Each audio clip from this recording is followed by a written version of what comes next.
ಎಲ್ಲೋ ಹುಟ್ಟಿ ಇಲ್ಲಿ ಬೆಳೆದವರು. ಅಪ್ಪ ಅಮ್ಮ ಓಕೆ, ಮಮ್ಮಿ ಡ್ಯಾಡಿ ಯಾಕೆ? ಕನ್ನಡದ ಬಗ್ಗೆ ಇವರಿಗೆ ಅಪಾರ ಪ್ರೀತಿ. ಇದೇ ಈ ಹೊತ್ತಿನ ವಿಶೇಷ. ಇವರು ನಮ್ಮವರು.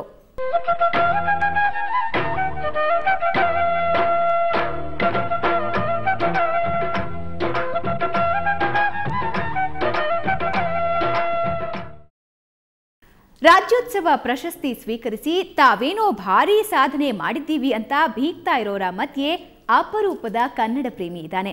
ತನ್ನ ದಿನನಿತ್ಯ ಕಾಯಕದ ನಡುವೆ ಸರಿಯಾಗಿ ಓದು ಬರಹ ಬರದೇ ಇದ್ರೂ ಮೂಲತಃ ತಮಿಳುನಾಡಿನವರಾದರೂ ನಾಡು ನುಡಿಯ ಬಗ್ಗೆ ಸೇವೆ ಸಲ್ಲಿಸಿದವರ ಸ್ವಾತಂತ್ರ್ಯ ಹೋರಾಟಗಾರರ ಜನ್ಮದಿನಗಳಂದು ಅವರ ಜೀವನದ ಕುರಿತ ಮಾಹಿತಿಯನ್ನ ತನ್ನ ಅಂಗಡಿಯ ಬಾಗಿಲಿನ ಪಕ್ಕದ ಬೋರ್ಡ್ ಮೇಲೆ ಬರೆಸಿ ಕನ್ನಡ ಪ್ರೇಮ ಮೆರೆದಿದ್ದಾನೆ. ಈ ಕನ್ನಡ ಮಣ್ಣನ್ನು ಮರಿಬೇಡ ಓ ಅಭಿಮಾನಿ, ಓ ಅಭಿಮಾನಿ. ಈ ಮಣ್ಣಿನ ಹೆಣ್ಣನ್ನು ಜರಿಬೇಡ ಓ ಅಭಿಮಾನಿ, ಓ ಅಭಿಮಾನಿ. ಕಾರ್ಪೆಂಟರ್ ಕುಮಾರ್ ಮೂಲತಃ ತಮಿಳುನಾಡಿನಿಂದ ವಲಸೆ ಬಂದಿರುವವರು. ಶಿವಮೊಗ್ಗದ ಮಂಜುನಾಥ ಚಿತ್ರಮಂದಿರದ ಸಮೀಪದ ಮಳಿಗೆಯೊಂದರಲ್ಲಿ ಬಡಗಿ ಕೆಲಸ ಮಾಡಿ ಜೀವನ ಸಾಗಿಸುತ್ತಿದ್ದಾರೆ.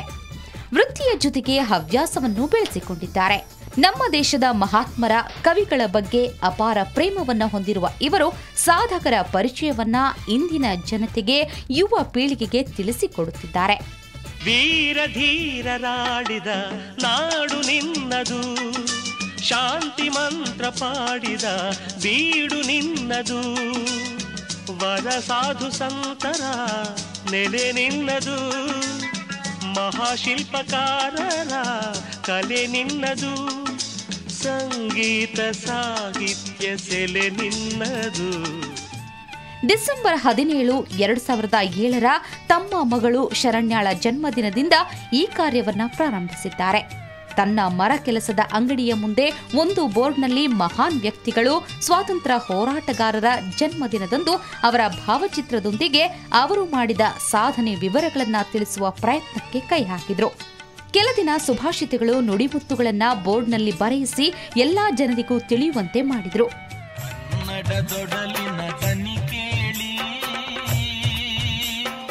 ಕನ್ನಡ ಕಟ್ಟಲು ಎದ್ದೇಳಿ,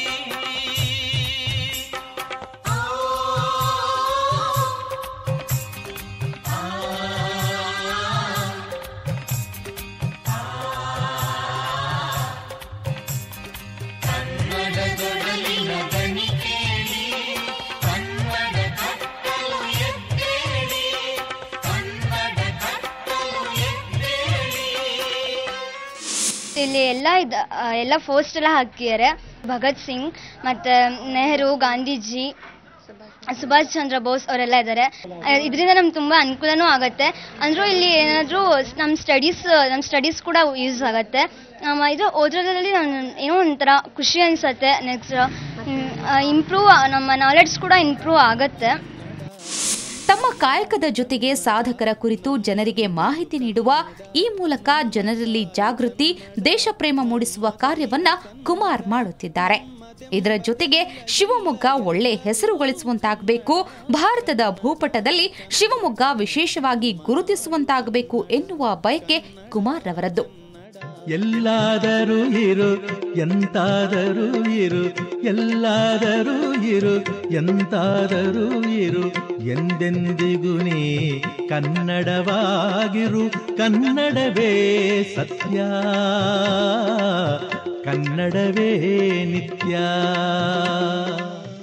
ತುಂಗಾ ನದಿಗೆ ವಿಶಿಷ್ಟವಾದ ಸೇತುವೆ ಇರಬೇಕೆಂಬ ಆಲೋಚನೆ ಮಾಡಿ ಪ್ರಪಂಚದ ಬೇರೆ ಬೇರೆ ಭಾಗಗಳಲ್ಲಿರುವ ಸುಮಾರು 480ಕ್ಕೂ ಹೆಚ್ಚು ಸೇತುವೆಗಳ ಚಿತ್ರವನ್ನ ವೀಕ್ಷಿಸಿ ತಮ್ಮ ಭಾವನೆಗೆ ತಕ್ಕಂತೆ ವಿನೂತನ ಶೈಲಿಯ ಸೇತುವೆಯ ಮಾದರಿಯನ್ನ ಕಂಪ್ಯೂಟರ್ನಲ್ಲಿ ತಯಾರಿಸಿ ಅಂಗಡಿಯ ಗೋಡೆಯ ಮೇಲೆ ಅಳವಡಿಸಿದ್ದಾರೆ.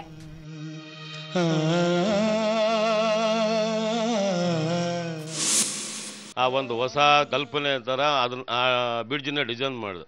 ಅದರಲ್ಲಿ ನಮ್ಮ ದೇಶದ ಮಹಾನ್ ವ್ಯಕ್ತಿಗಳು ಸುಮಾರು 250 ಸ್ಟ್ಯಾಚ್ಯೂಗಳು ಬರ್ತಾವೆ. ಸ್ಟ್ಯಾಚ್ಯೂ ಅಂದರೆ ಮೈಸೂರು ಮಹಾರಾಜರು, ಕವಿಗಳು, ಸ್ವಾಮಿಗಳು, ಆಮೇಲೆ ವಿಜ್ಞಾನಿಗಳು ಬರೀ ಪುಸ್ತಕದಲ್ಲಿ ಓದ್ತಾರೆ ಅಷ್ಟೇ ಹೊರತು ಅವ್ರ ಬಗ್ಗೆ ಯಾರು ಏನು ಅಂತ ತಿಳ್ಕೊಳಕ್ಕೆ ಸ್ವಲ್ಪ ತೊಂದರೆ ಆಗುತ್ತೆ. ಆದ್ದರಿಂದ ಬ್ರಿಡ್ಜಲ್ಲಿ ಸುಮಾರು 250 ಸ್ಟ್ಯಾಚ್ಯೂ ಇರುತ್ತಲ್ಲ, ಆದರೂ ಎಲ್ಲ ವಿಭಿನ್ನ ಶೈಲಿಯ ಸೌಲಭ್ಯ ಹೊಂದಿರುವ ಸೇತುವೆಯ ಪ್ರತಿರೂಪ ತಯಾರಿಸಿರುವ ಕುಮಾರ್ ರವರ ವಿಶಿಷ್ಟ ಪ್ರಯತ್ನ ಜನಮೆಚ್ಚುಗೆಗೆ ಪಾತ್ರವಾಗಿದೆ. ತಮ್ಮ ಚಿಂತನೆ, ವಿಭಿನ್ನ ಆಲೋಚನೆ ಹೊಂದಿರುವ ಕುಮಾರ್ ರವರು ತಮ್ಮ ವೃತ್ತಿ ನೈಪುಣ್ಯತೆಯನ್ನ ಎಲ್ಲರಿಗೂ ಮಾದರಿಯಾಗುವಂತೆ ಮಾಡಲು ವೃತ್ತಿ ಗೌರವವನ್ನ ಹೆಚ್ಚಿಸಲು ಶ್ರಮಿಸುತ್ತಿದ್ದಾರೆ.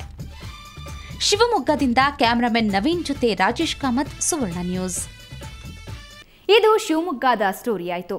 ಇನ್ನು ಆಂಗ್ಲ ಭಾಷೆಯ ವ್ಯಾಮೋಹದಿಂದ ನಮ್ಮಲ್ಲಿ ಕನ್ನಡ ಕಣ್ಮರೆಯಾಗ್ತಾ ಇದೆ. ಕನ್ನಡಿಗರಾದ ನಾವು ನಮ್ಮ ಮಾತೃಭಾಷೆಯಿಂದ ದೂರವಾಗ್ತಾ ಇದ್ದೇವೆ. ಆದರೆ ಮೇಘಾಲಯದ ಪುಟ್ಟ ಮಕ್ಕಳು ಕನ್ನಡ ನಾಡಿಗೆ ಬಂದು ಕನ್ನಡ ಕಲಿತು ಕನ್ನಡದ ಕಂಪನ್ನ ಎಲ್ಲೆಡೆ ಪಸರಿಸ್ತಾ ಇದ್ದಾರೆ. ಈ ಕನ್ನಡದ ಅಕ್ಷರಮಾಲೆ ಅಮ್ಮ ಎಂಬುದೇ ಕಂದನ ಕರುಳಿನ ಕರೆಯೋಲೆ. ಈ ಕನ್ನಡದ ಅಕ್ಷರಮಾಲೆ ಅಮ್ಮ ಎಂಬುದೇ ಕಂದನ ಕರುಳಿನ ಕರೆಯೋಲೆ. ಇವರು ಮೇಘಾಲಯದ ಹುಡುಗರು. ಕನ್ನಡದ ಕಂಪನ್ನ ಕನ್ನಡ ನಾಡಿನಲ್ಲಿ ಮಾತ್ರವಲ್ಲ, ಮೇಘಾಲಯಕ್ಕೂ ಪಸರಿಸಿದ್ದಾರೆ.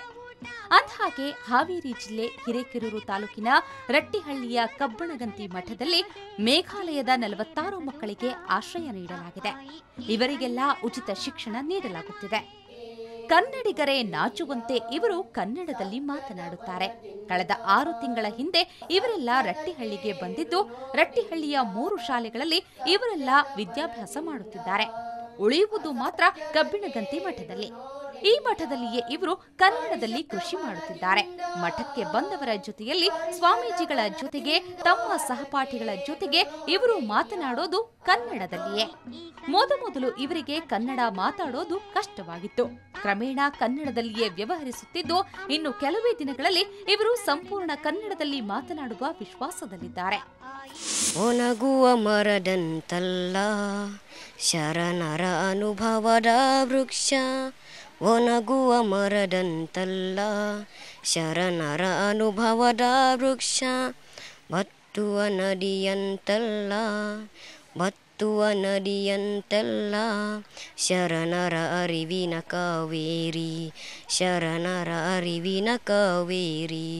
ಒಣಗುವ ಮರದಂತಲ್ಲ ಶರಣರ ಅನುಭವದ ವೃಕ್ಷ, ಒಣಗುವ ಮರದಂತಲ್ಲ ಶರಣರ ಅನುಭವದ ವೃಕ್ಷ, ನಂದು ಬದಿ ಬದಂತಲ್ಲ ಶರಣರ ವಿಜಾಡ ಜ್ಯೋತಿ, ನಂದು ಬದಿ ಬದಂತಲ್ಲ ಶರಣರ ವಿಜಾಡ ಜ್ಯೋತಿ, ಬಡದು ಆ ಕಡಿನಂತಲ್ಲ ಬರಡು ಆ ಕಡಿನಂತಲ್ಲ ಶರಣರ ಅಮೃತಧಾರೆ. ಈಶಾನ್ಯ ರಾಜ್ಯಗಳ ಪರಿಸ್ಥಿತಿ ಬಹುಶಃ ಪೇಪರ್ನಲ್ಲಿ ನಾವು ನೋಡಿರ್ತೇವೆ, ಕೇಳಿರ್ತೇವೆ. ಅಲ್ಲಿಯ ಬಡತನ, ಅಲ್ಲಿಯ ಅಜ್ಞಾನ, ಆ ವ್ಯವಸ್ಥೆಯಲ್ಲಿ ಮಕ್ಕಳಿಗೆ ಶಿಕ್ಷಣ ಕೊಡುವಂಥದ್ದು, ಮಕ್ಕಳ ಪಾಲನೆ ಪೋಷಣೆ ಮಾಡುವಂಥದ್ದು ಬಹಳಷ್ಟು ಸಂದರ್ಭಗಳಲ್ಲಿ ದುರ್ಬರ ಪರಿಸ್ಥಿತಿ ನಿರ್ಮಾಣ ಆಗಿರುತ್ತದೆ. ಆ 46 ಮಕ್ಕಳನ್ನು ನಾವು ನಮ್ಮ ಶ್ರೀಮಠಕ್ಕೆ ತೊಗೊಂಬಂದು ಅವರ ಶಿಕ್ಷಣದ ವ್ಯವಸ್ಥೆ, ಪಾಲನೆ ಪೋಷಣೆ ಮಾಡುವಂಥ ವ್ಯವಸ್ಥೆಯನ್ನು ನಾವು ಮಾಡ್ತಾ ಬಂದಿದ್ದೇವೆ. ಆ ನಿಟ್ಟಿನಲ್ಲಿ ಮಕ್ಕಳು ಚೆನ್ನಾಗಿ ಅವರು ಇಲ್ಲಿ ಹೊಂದಿಕೊಂಡು ಚೆನ್ನಾಗಿ ಸೌಹಾರ್ದಯುತವಾಗಿ ಕಲಿತಾ ಇದ್ದಾರೆ. ವಚನಗಳನ್ನು, ಸ್ತೋತ್ರಗಳನ್ನು, ವಿಶೇಷ ಕನ್ನಡ ಪಾಠಗಳನ್ನು ಅಧ್ಯಯನ ಮಾಡುವುದರ ಮೂಲಕ ಕನ್ನಡದ ಬಗ್ಗೆ ವಿಶೇಷವಾದ ಒಲವನ್ನು ಅವರು ಬೆಳೆಸಿಕೊಳ್ತಾ ಇದ್ದಾರೆ. ಕೈ ಮೇಲೆ ಅಮ್ಮ ಎಂದು ಹಚ್ಚೆ ಹಾಕಿಸಿಕೊಂಡು ಕನ್ನಡ ಭಾಷೆಯನ್ನ ಹೆತ್ತ ತಾಯಿಗಿಂತ ಹೆಚ್ಚಾಗಿ ಪ್ರೀತಿಸುತ್ತಿದ್ದಾರೆ. ಇವರ ಕನ್ನಡ ಪ್ರೇಮಕ್ಕೆ ಇದಕ್ಕಿಂತ ದೊಡ್ಡ ಸಾಕ್ಷಿ ಇನ್ನೊಂದು ಬೇಕಿಲ್ಲ. ಫಸ್ಟ್ ಬಂದ ತಕ್ಷಣ ಸ್ವಾಮೀಜಿ ನನಗೆ ಕೇಳಿದೆ, ಮನುಷ್ಯ ನೀನು ಕನ್ನಡ ಬರ್ತದೆ ನಾವು ಸ್ವಲ್ಪ ಸ್ವಾಮೀಜಿ. ಆಮೇಲೆ ಅವರು ಈ ವರ್ಷ ಬಂದಿದ್ದಾರೆ. ಆಮೇಲೆ ಕೇಳಿದ್ದೆ, ಏನೋ ಸಮಸ್ಯೆ ಅಂದರೆ ನನಗೆ ಕೇಳಿದ್ದೆ. ಹಂಗೆ ಸ್ವಾಮೀಜಿ ಹೇಳಿದ್ದು. ಆಮೇಲೆ ಫಸ್ಟ್ ಬಂದಿದ್ದು ತಿಂಡಿ ಹೋಗಿದ್ದರೆ ತಿನ್ನಲ್ಲ, ಬರೀ ಅನ್ನ ಮತ್ತು ಉಪ್ಪು ಬಂದೆ. ಆಮೇಲೆ ಸ್ವಾಮೀಜಿ ಕೇಳಿದ್ದೆ, ಯಾಕೆ ಮನುಷ್ಯನ ಸ್ವಾಮೀಜಿ, ಯಾಕೆ ಮನುಷ್ಯನ ನಿಮ್ಮ ಹುಡುಗರು ಬರೀ ಅನ್ನ ಉಪ್ಪು ತಿಂತಾರೆ? ನಾನು ಹೇಳಿದ್ದೆ, ಗೊತ್ತಿಲ್ಲ ಸ್ವಾಮೀಜಿ, ಈ ಥರ ತಿಂಡಿಯಾದ ಚಿತ್ರಾನ್ನ ಪಲ್ಲವ್ ಅಲ್ಲಿ ಮಾಡಿಲ್ಲ. ಅದಕ್ಕೆ ಅವರು ಈಗ ಸ್ವಲ್ಪ ಆಮೇಲೆ ಆಮೇಲೆ ತಿಂತಾರೆ ಆಮೇಲೆ ಹೇಳಿದಂಗೆ. ಕನ್ನಡ ನಾಡಿನ ಕಲೆ, ಸಂಸ್ಕೃತಿ, ಆಚರಣೆಗಳು, ಸಂಪ್ರದಾಯಗಳನ್ನು ತಿಳಿದುಕೊಳ್ಳುತ್ತಿದ್ದಾರೆ. ಸುಂದರವಾದ ಮಠದ ಪರಿಸರದಲ್ಲಿ ಬೆಳೆಯುತ್ತಾ ಕನ್ನಡ ಕಲಿಯುತ್ತಿರುವ ಈ ಮಕ್ಕಳು ನಮ್ಮ ನಾಡಿನ ಕಲೆ, ಸಂಸ್ಕೃತಿಯನ್ನ ಮೈಗೂಡಿಸಿಕೊಳ್ಳುತ್ತಿರೋದು ಎಲ್ಲರ ಹೆಮ್ಮೆಗೆ ಕಾರಣವಾಗಿದೆ. ಹಾವೇರಿಯಿಂದ ಕ್ಯಾಮರಾಮನ್ ರಾಜು ಜೊತೆ ಸುರೇಶ್, ಸುವರ್ಣ ನ್ಯೂಸ್. ಎಲ್ಲೋ ಹುಟ್ಟಿ ಎಲ್ಲೋ ಬೆಳೆದು ನಮ್ಮ ಕನ್ನಡ ನಾಡಿಗೆ ಬಂದು ಕನ್ನಡ ಕಲಿತಾ ಇರೋದು ನಿಜಕ್ಕೂ ವಿಶೇಷ. ಇದು ಈ ಹೊತ್ತಿನ ವಿಶೇಷ. ನೇರ, ದಿಟ್ಟ, ನಿರಂತರ ಸುದ್ದಿಗಾಗಿ ನೋಡ್ತಾ ಇರಿ ಸುವರ್ಣ ನ್ಯೂಸ್.